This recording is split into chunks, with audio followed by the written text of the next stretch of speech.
하나님 말씀 같이 봅니다. 요한복음 2장 1절에서 10절. 오늘 우리에게 주시는 하나님의 말씀 요한복음 2장 1절에서 7절입니다. 우리 다 같이 교독합니다. 제가 먼저 봉독합니다. 사흘째 되던 날 갈릴리 가나에 혼례가 있어 예수의 어머니도 거기 계시고 예수와 그 제자들도 혼례의 청함을 받았더니 포도주가 떨어진지라 예수의 어머니가 예수에게 이르되 저들에게 포도주가 없다 하니 예수께서 이르시되 여자여 나와 무슨 상관이 있나이까 내 때가 아직 이르지 아니하였나이다. 그의 어머니가 하인들에게 이르되 너희에게 무슨 말씀을 하시든지 그대로 하라 하니라.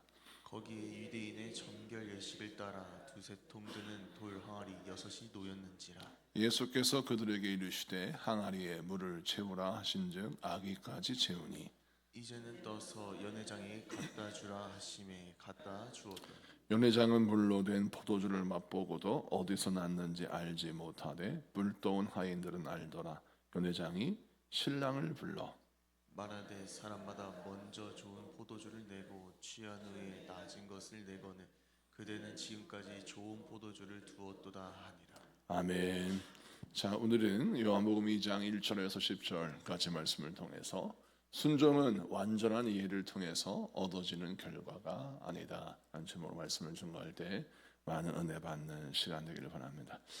계속해서 가나의 혼인잔치에 대한 말씀을 좀 더 자세히 같이 나누고 있습니다. 오늘 본문 말씀은 우리가 어제 들은 말씀을 같이 또 이어가서 예수님께서 정결 예식에 따라 두세 통 드는 돌 항아리 6에 물로 채우고 그 물로 포도주를 만드시는 장면을 집중적으로 보도록 하겠습니다.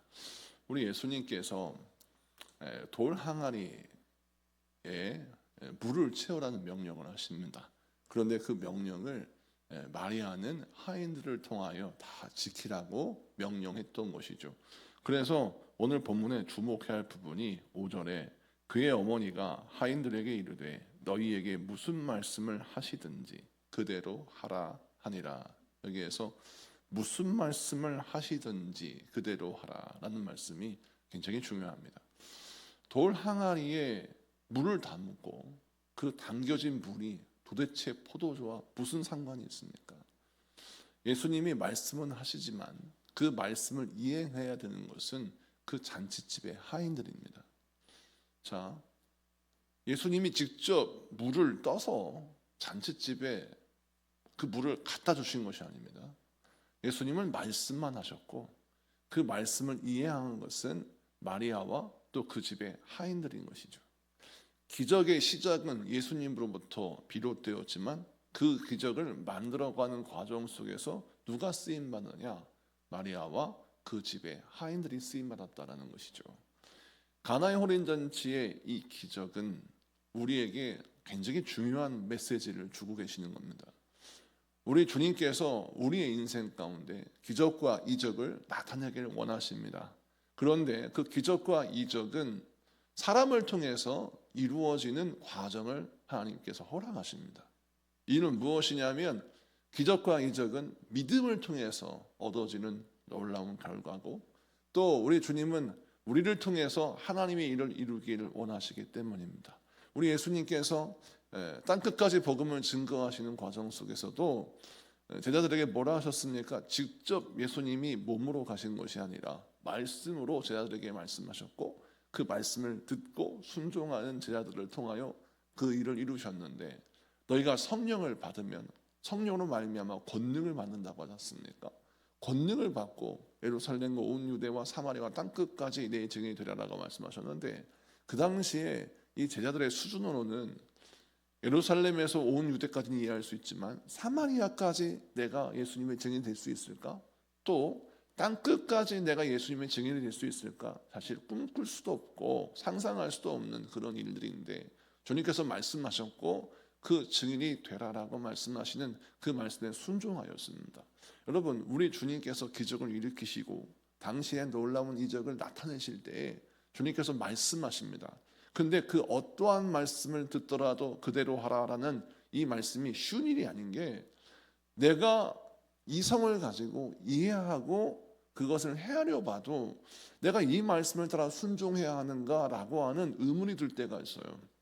그런데 우리 주님이 우리에게 뭘 설명하시냐면, 내가 아무리 고민하고 생각하고 이해해 보려고 해도 완전한 이해를 통하여 얻어지는 결론으로 순종해야지 라는 결론을 맺을 때까지 기다리면 안 된다는 거예요. 왜냐하면 우리 이성으로는 그 예수님의 말씀을 온전히 이해할 수 있는 수준이 안 되기 때문입니다. 여러분, 우리가 병에 들어서 병원에 갔습니다. 근데 그 병원에서 의사가 우리를 검사를 다 해보더니 큰 수술을 해야 된다고 말합니다.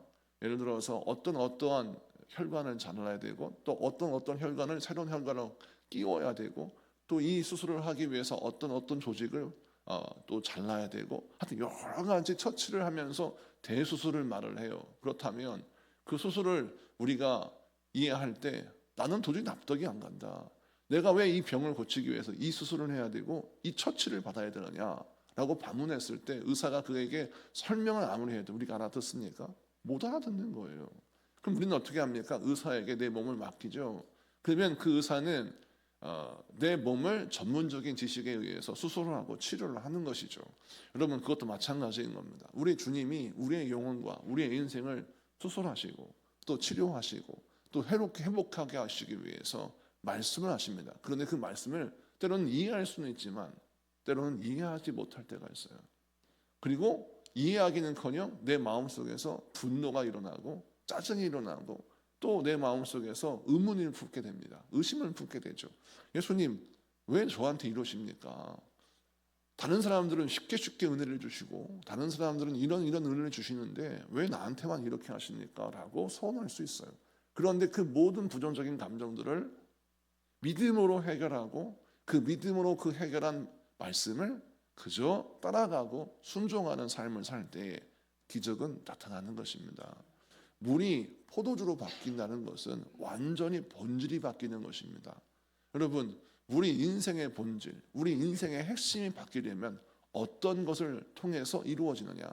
주님께서 주신 말씀을 인간의 이해를 통해서 순종하겠다라는 교만을 내려놓고 내가 믿음으로 도전하겠다는 마음으로 말씀에 순종했을 때 역사가 나타나는 것입니다. 그러므로 오늘 이 말씀을 기억하십시오. 순종은 완전한 이해를 통해서 얻어지는 결과의 산물이 아니라 믿음으로 말미암아 도전하는 결과라는 것을 깨닫는 여러분에게 축복합니다. 믿음으로 도전하는 것이 진정한 순종이에요. 이렇게 도전하면 우리 주님께서 우리에게 귀한 은혜와 물이 포도주로 바뀌는 것처럼 역사를 이루실 줄로 믿습니다. 그 다음 말씀을 좀 보면, 자, 요한복음 2장 6절에 유대인의 정결 예식을 따라 두세 통 드는 돌 항아리 6이 놓여 있는지라. 여기에서 정결 예식을 따라 두세 통 드는 돌 항아리 6, 이것이 무슨 뜻이냐면, 우선 유대인들은 정결 예식을 통해서 음식을 먹습니다. 무슨 얘기냐면, 밖에 나가서 우리가 여러 가지 일들을 하잖아요. 그러면 이 손은 더러워졌다고 이해를 합니다. 물론 세균으로 말미암아 더러워졌기도 했지만 유대인들은 레위기의 말씀처럼 율법에처럼 부정한 것과 정한 것이 있는데, 부정한 것을 만졌으면 그 만진 손은 부정하게 된 거예요. 근데 이 부정한 손을 가지고 음식을 먹으면 내 영혼도 더럽힌다고 이해를 합니다. 그래서 이 부정한 손을 씻어야 되는 거예요. 그것이 바로 정결 예식에 쓰는 물입니다. 자, 그러면 우리가 막 비누를 가지고 막 손을 씻는 게 아니라 손을 딱 대야 되면 정결 예식에 쓰는 물로 손에 물을 부어요. 손에 물을 부으면 그 물이 흘러가면서 내 죄를 씻어내는 것입니다. 그 정결 예식을 통해서 물로 손을 씻는 것이 바로 내 영혼을 살리는 중요한 예식인 거죠. 자, 그런데 두세 통 든다라는 건 뭐냐면, 물통으로 두세 번만 채워놓으면 정결 예식에 쓰는 돌 항아리가 채워진다는 거예요. 여러분, 물통을 들고 두세 번만 갔다 오면 물이 채워진다면 돌 항아리가 비어 있다는 것이 이해가 됩니까? 예를 들어서 내가 식량만 쓴다면, 화객들이 와서 밥을 먹어야 되는데 정결 예식을 통해 손을 씻어야 밥을 먹을 거 아닙니까? 그러면 포도주가 떨어질 만큼 하객이 많이 왔어요. 그럼 당연히 포도주에만 집중하는 것이 아니라 하객들이 정결 예식을 통해서 음식도 먹어야 되고 포도주도 마셔야 되고 가장 중요한 잔치의 시작 정결 예식에 쓰는 물이 떨어지면 안 되는 거예요. 근데 마리아가 가져온 문제는 뭐였어요? 정결 예식에 쓰는 물이 떨어졌다는 것은 문제의식을 갖지 않아요. 그리고 뭐만 문제의식을 가져요? 포도주가 떨어졌다는 것에 문제의식을 갖는 겁니다. 예수님이 이것을 우리에게 정확하게 보여주시는 거예요. 뭐가 중요한지 뭐가 중요하지 않은지를 몰라요. 우리는 잔치집에 포도주만 집중해요. 그런데 주님은 정결 예식에 물 항아리가 왜 비어 있느냐는 것을 보여주시는 겁니다.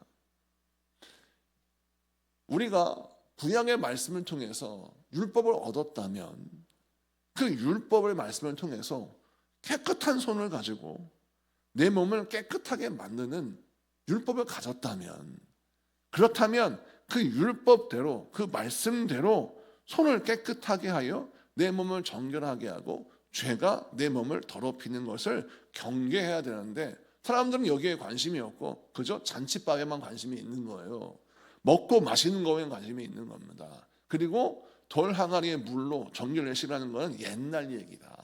그래서 해도 되고 안 해도 되는 생각으로 하고 죄가 내 안에 들어오는 것을 간과하는 습관이 있는 겁니다. 그래서 이런 정결 예식이라고 하는 형식은 그냥 형식일 뿐이지 그닥 중요하지 않아라는 생각을 하고 있다는 것이 가나의 혼인잔치의 기적을 통해서 보여주는 그 당시의 상황이에요. 그런데 우리 예수님이 평소에 복음의 말씀을 통해서 영혼을 살리시고 율법을 온전히 지켜라고 말씀하지 않으시고 오히려 안식일에 병자를 고치시고 우리 주님이 안식일에서 주의 일을 행하셨단 말입니다. 그런데 왜 주님이 이렇게 율법을 강조하는 말씀처럼 이 말씀을 하실까? 이유는 우리의 무관심을 통하여 들어오는 죄를 보여주시는 겁니다. 아무리 예수를 믿는 사람이라 할지라도 은혜 받고 구원받은 사람이라 할지라도 무관심의 영역 속에 죄가 들어오는 통로를 그냥 내버려 두면 그 사람은 예수를 믿는 듯 보이지만 그 예수 믿는 사람의 영적 생활이 하나님 보시기에 악할 수 있다는 겁니다. 여러분, 우리 주님은 우리 영혼의 돌 항아리에 지금 나를 정결케 하는 물이 담겨 있느냐 이걸 물으세요. 우리가 잔치집에 음식과 포도주는 관심이 많아. 내 안에서 돈이 떨어졌으면 이게 문제예요. 내 인생에서 어떤 인간관계에 어그러짐이 있다. 이거 문제예요. 이거 가지고 벌벌벌 떨어. 그런데 중요한 건 내 영혼에 죄가 들어오고 있어요. 내 영혼에 은혜가 채워지지 않아. 내 영혼에 말씀이 채워지지 않아. 여기에는 관심이 없는 겁니다. 왜냐하면 그거는 형식이라고 생각해요. 그거는 그지 중요하지 않다고 생각합니다. 이런 영적인 현실을 이 가나의 혼인잔치가 그대로 보여주는 겁니다. 여러분, 믿는 자들은 내 안에 들어오는 죄에 대해서 민감해야 돼요. 물론 예수님의 십자가로 우리의 현재와 과거의 미래의 모든 죄의 대가를 예수님이 대신 지불하시고 해결하셨습니다. 그럼 우리는 죄 사함 받은 자요, 하나님의 자녀요, 거듭난 자예요. 그러나 거듭난 자에게도 우리가 주의 깊게 기억해야 할 것은 바로 무엇이냐면 거듭난 자의 영혼을 더럽히는 죄, 우리로 말미암아 하나님께 불순종하게 하고 하나님의 백성다운 삶을 살지 못하게 하는 죄가 가만히 나의 안에 들어오는 것을 경계하는 것이에요. 제가 요한복음 13장을 지난번에 설교하면서 고난주간에 설교하면서 가룟 유다가 예수의 팔 생각을 했을 때 예수님을 팔아야 되겠다라고 마음먹은 것이 누구의 생각이라고 했어요? 제가? 마귀의 생각이라고 했죠. 마귀가 가룟 유다에게 예수님을 은 30에 팔아먹어야 되겠다라고 생각하게끔 마귀가 가룟 유다에게 예수의 팔 생각을 넣었다라고 말씀하고 있어요. 그 말씀과 이 말씀을 연결시켜 보자면 우리가 신앙생활할 때 악한 원수 마귀는 우리에게 끊임없이 생각을 집어넣습니다. 그런데 가룟 유다에게 예수를 팔 생각을 집어넣은 타이밍을 보세요. 처음 예수님을 만나서 같이 신앙생활을 막 하고 그때 열심히 있을 때 생각을 집어넣은 게 아니에요. 예수님과 3년 동안 동고동락하고 예수님의 기적을 보고 예수님의 이적을 보고 예수님이 행하신 모든 일들을 확인하면서 예수님이 일으키신 오병이어의 기적을 보면서 그 오병이어의 떡과 물고기를 먹은 사람이 가룟 유다예요. 칠병이어의 기적을 통해서 예수님이 그 떡과 물고기를 통해서 사람 7,000명을 먹이실 때에도 7,000명을 통해서 베푸시는 그 음식을 먹은 사람이 가룟 유다고, 예수님이 물 위를 걸으실 때 무리를 걸으시는 장면을 눈으로 똑똑히 본 게 가룟 유다예요. 보통 여러분 이런 기적 경험했는데, 아니 무리를 걸어오신 예수님을 보았는데 예수님을 은삼시에 팔려고 한다는 이런 강심장 가질 수 있어요? 쉬운 일 아닙니다. 아니 무리를 걸으시는 예수님을 보았는데 야 예수님을 은삼십에 팔아야 되겠다, 이런 생각한다는 것은 완전히 바보인 거죠. 그런데 어떻게 이 바보 같은 생각을 할까요? 마귀의 생각이라는 겁니다. 여러분, 우리의 돌 항아리를 방치하면 마귀는 그 진공 상태에 있는 돌 항아리에 마귀의 생각을 집어넣습니다. 왜 성령은 성령 충만을 받아라, 성령을 받아라.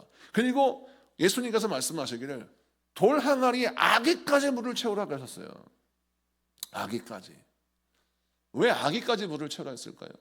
우리 영혼의 빈틈을 허용해 버리면 그 빈틈에 마귀가 틈타기 때문에 그렇습니다. 그래서 우리는 항상 성령 충만을 사모해야 됩니다.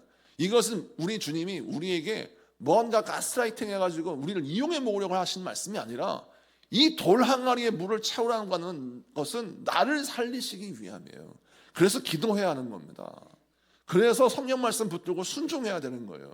그런데 많은 사람들이 어떤 자신감을 갖고 있냐면 내 돌 항아리에 은혜가 채워지지 않아도 그냥 형식은 남아있으니, 돌 항아리 같은 것이 남아있으니까 뭔가 나는 괜찮은 사람이라는 착각을 하는 거예요. 근데 예수님은 말씀하십니다. 그 착각은 우리 인생의 장치를 멈추게 하는 원인이라는 겁니다. 지금 포도주가 떨어진 것이 내 인생의 잔치의 근본적인 원인이 아니라 가장 중요한 건 너의 인생 가운데 영혼의 생수가 떨어졌다라는 것입니다. 은혜가 떨어졌다. 하나님의 마음이 떠났다라는 거예요. 그래서 우리 영혼에 물을 채운다라고 하는 것은, 물은 여러 가지 의미가 있지만 우선 은혜를 상징하고 예수님의 생명을 상징합니다. 내 안에 생명이 가득 채워지고 내 안에 성령의 은혜가 가득 채워졌을 때 나는 주의 말씀을 지킬 수 있는 능력을 회복할 수 있는 것입니다. 또 반대로 이 물은 또 말씀을 상징하기도 해요. 여러분, 하나님의 말씀을 내 안에 가득 채워서 내 영혼이 온전히 회복되는 그 은혜가 임했을 때 진리를 따라 살아가는 삶이 회복되어야 되겠죠. 그래서 이 말씀을 통하여 우리가 어떤 메시지를 깨달아야 합니까? 무의식 속에 숨겨져 있는 죄의 통로를 여러분 제거해야 합니다.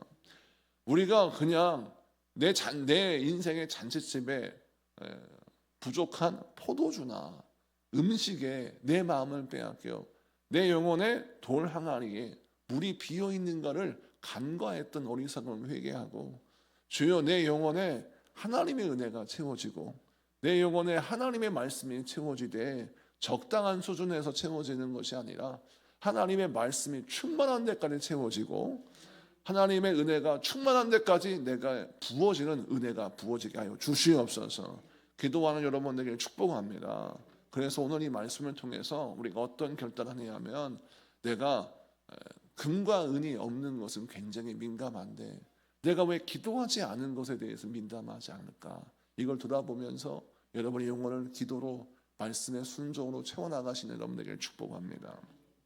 그 다음에 우리 예수님이 또 정결 예식에 쓰는 돌 항아리를 물로 채우시는 이 기적을 통해서 보여주시는 또 하나의 말씀이 무엇이냐면, 예수님은 분명 율법을 완전히 쓸모없다라고 말씀하신 것이 아니라 율법을 완성하신 분이라고 분명히 말씀하셨습니다. 우리가 착각하는 것이 예수님께서 안식일에 병자를 고치셨다고 해서 안식일을 지킬 필요가 없다는 말씀이 아닌데, 우리 인간은 항상 자기에게 유리하게 말씀을 받아들여요. 그래서 예수님의 십자가와 부활의 은혜로 내가 거듭났어요. 하나님의 은혜 안에서 자유함을 얻었습니다. 믿는 자의 자유를 누리다 보니까 어떤 교만이 나에게 딱 들어오냐면, 내가 아무렇게나 행동해도 상관없다고 하는 어리석음을 갖는 겁니다. 이 어리석음을 갖다 보니까 그냥 정결 예식에 쓰는 동항아리쯤은 형식이니까 무시해도 된다라는 거 생각하는데, 예수님이 우리에게 이제 앞으로 복음을 설명하시면서 이 말씀을 첫 번째 기적으로 행하신 이유는 무엇이냐면, 율법을 폐하는 것이 중요한 게 아니라 율법을 완성하는 것이 중요하다. 그럼 완성이 뭐냐? 율법의 완성이란 율법을 지키는 형식에만 머무는 것이 아니라 그 율법을 요구하신 하나님의 마음을 헤아려 그 하나님의 마음을 따라 신앙생활하는 게 중요하다는 거예요. 왜 우리 주님이 손을 씻어서 밥을 먹어라 라고 하셨습니까? 너의 손이 너의 영혼을 더럽힐 수 있다라고 하는 주님의 마음, 주님의 생각이 담겨 있기 때문에 그렇습니다. 그러면 우리가 형식 속에 담겨 있는 본질에 집중해야 되는 거예요. 그러니까 정결 예식이 왜 필요한지를 알고 그 정결 예식을 요구하는 하나님의 마음에 합한 신앙생활을 하는 게 중요하다라는 겁니다. 자, 그렇다면 예수님이 이 기적을 행하신 것은 우리에게 분명하게 말씀하는 거예요. 너의 예배가 형식일 수 있지만, 예를 들어서 우리가 찬양합시다, 교동문을 합시다, 사도신경을 합시다, 그리고 말씀을 듣습니다, 그리고 기도합니다, 뭐 이런 과정들이 형식인 것 같아요. 근데 그 예배의 형식 속에 담겨 있는 하나님의 진심과 은혜가 있는데, 우리는 그것을 형식으로만 이해하면 예배는 우리 안에서 어떠한 역사를 일으킬 수 없다는 거예요. 그런데 똑같이 드리는 예배가 내 안에 형식이 아니라 본질과 은혜와 능력으로 채워진다면 우리 인생은 복된 인생이 되는 거 아니겠습니까? 그래서 우리 주님이 우리에게 주신 세 번째 메시지가 바로 무엇이냐면, 우리의 삶의 모든 영적인 형식이 있어요. 그것이 예배 생활이라는 것이고 신앙생활이라는 거예요. 그 예배 생활, 신앙생활의 형식을 무시하지 말라는 겁니다. 그것을 충실하게 행하라는 겁니다. 하나님의 마음을 담으라는 거예요. 맨날 사도신경 하는데 또 사도신경 하네. 아니 뭐 이럴 필요가 뭐가 있지? 아니 맨날 새벽 기도하는데 뭐 그렇게 특세만 기도하면 되지? 뭐 이런 생각할 수도 있는 거예요. 하여튼 형식으로만 생각하는 거예요. 아, 사순절이 왔구나, 금식할 때가 왔네. 아, 11월 달 돌파기도회 왔구나, 돌파기도 하겠네. 아, 맥주감사절이 왔구나, 맥주감사절 드리겠네 라고 형식만 남으면 이 사람은 바리새인과 똑같다는 거예요. 주님이 원하시는 것은 그 형식에 담겨있는 본질이 회복되어 있느냐, 형식에 담겨있는 그 은혜가 너에게 있느냐라는 걸 물으시는 겁니다. 여러분, 빈 항아리만 자랑하는 자는 되어서는 안 되는 겁니다. 우리 안에 은혜가 담겨야 하는 것이죠. 우리 안에 형식만을 강조하는 논리에서 도망쳐야 합니다. 우리를 형식만 남겨있는 껍데기만 강조하는 신앙생활에 머물게 하는 것은 악한 원수막의 유혹이에요. 여러분, 본질에 집중하십시오. 내 안에 뭐가 들어있는지, 내가 뭐가 비어있는지를 잘 살피시고 비어있는 돌 항아리에 하나님의 은혜를 채우시는 여러분에게 축복합니다. 기도합시다. 우리 공동기도문 같이 선포하며 기도하겠습니다. 같이 선포합니다. 시작. 하나님 아버지, 죄에 묻어지고 무관sem해진 우리의 마음을 긍휼히 여기시고 깨끗하게 하여 주시옵소서. 다 이해한 후에 순종하려 했던 어리석음을 내려놓고 믿음으로 주님의 말씀에 기꺼이 따르게 하옵소서. 우리의 심령을 진리의 말씀으로 채우시고 새 영과 새 마음을 부어 주옵소서. 물이 포도주로 변하듯 우리의 삶이 은혜로 새로워져 하나님의 영광을 드러내게 하옵소서. 예수님의 이름으로 기도드립니다. 아멘.